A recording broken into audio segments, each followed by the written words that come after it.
जय शिव शंकर। आज की इस वीडियो में हम शिव महापुराण के दूसरे खंड के 20वें अध्याय का हिंदी में वर्णन करेंगे। तो वीडियो को हम स्टार्ट करते हैं। रामचंद्र जी ने कहा, हे देवी, एक बार शिव जी ने विश्वकर्मा को बुलाकर हमारी गौशाला में एक अति सुंदर मंदिर बनाने की आज्ञा दी तथा उस मंदिर में एक उत्तम सिंहासन बनाने का आदेश दिया। इस प्रकार जब मंदिर बनकर तैयार हो गया तो शिवजी ने संपूर्ण देवताओं, मुनियों तथा ब्रह्मा को आमंत्रित कर वहां पर एक उत्सव का आयोजन किया। शिवजी ने मुझे भी बैकुंठ से लाकर वहीं बिठाया तथा सब जड़ी बूटी तथा धन धान्य, द्रव्य, वस्त्र आदि एकत्र कर मेरे विष्णु स्वरूप का अभिषेक करना चाहा।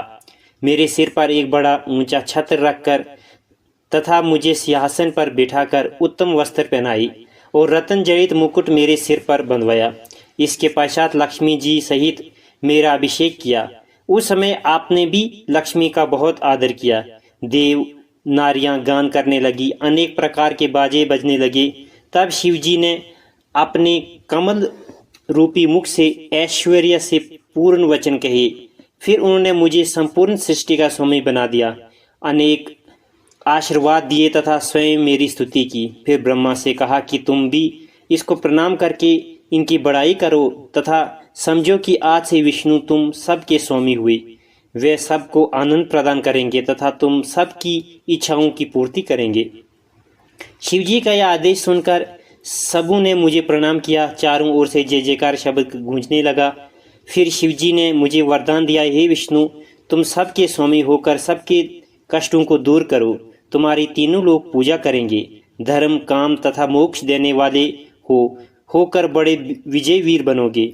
हम स्वयं भी तुम पर विजय प्राप्त ना कर सकेंगे। तुम ब्रह्मा के भी स्वामी हो। हमने तुमको तीनों लोक प्रदान किए।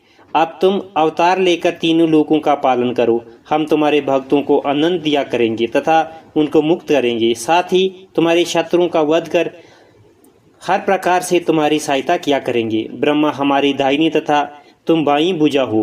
तुम्हारे अवतार जो भी कि राम एवं कृष्ण के रूप में होंगे, उनको हम स्वयं जाकर देखेंगे तथा संसार के देखने के लिए सदैव उनकी भक्ति किया करेंगे।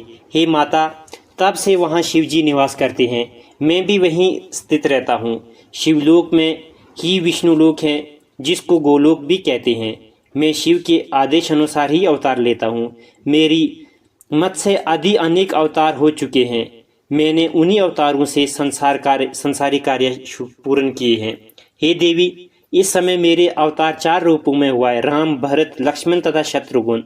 उन चारों का मन एक है, परंतु शरीर अलग अलग है। मैं अपने पिता की आज्ञा से वन में आया हूँ, क्योंकि उन्होंने कैकेयी को वरदान दिया था। मेरे साथ लक्ष्मण तथा सीता भी आई थी। रावण सीता जी को हर ले गया, उसी को हम ढूंढते हैं। आपके दर्शन से मेरे सब कार्य सिद्ध हो गए। इस प्रकार मुझको तो सीता हरण अत्यंत शुभ हुआ, जिससे आपके चरणों के दर्शन प्राप्त कर सका। मुझे पूर्ण विश्वास है कि अब मुझे शीघ्र ही सीता का पता लग जाएगा तथा मैं शत्रु पर विजय प्राप्त कर सीता को प्राप्त करूंगा। संसार में उससे महान कौन है जिसके ऊपर शिवजी तथा आपकी कृपा हो। तीनों लोक में शिवजी के समान कोई कृपा करने वाला नहीं। उनके अनेक अवतार हैं। उन्होंने पापियों का बहुत उद्धार किया है तथा मैं उनके चरित्र कहाँ तक कहूँ। ये कहकर रामचंद्र जी ने सती से विदा मांगी। इस प्रकार सती से आज्ञा तथा आशीर्वाद प्राप्त कर शिव जी का ध्यान कर रामचंद्र जी आगे चले तथा उसी प्रकार अपने कार्य में संलग्न हुए।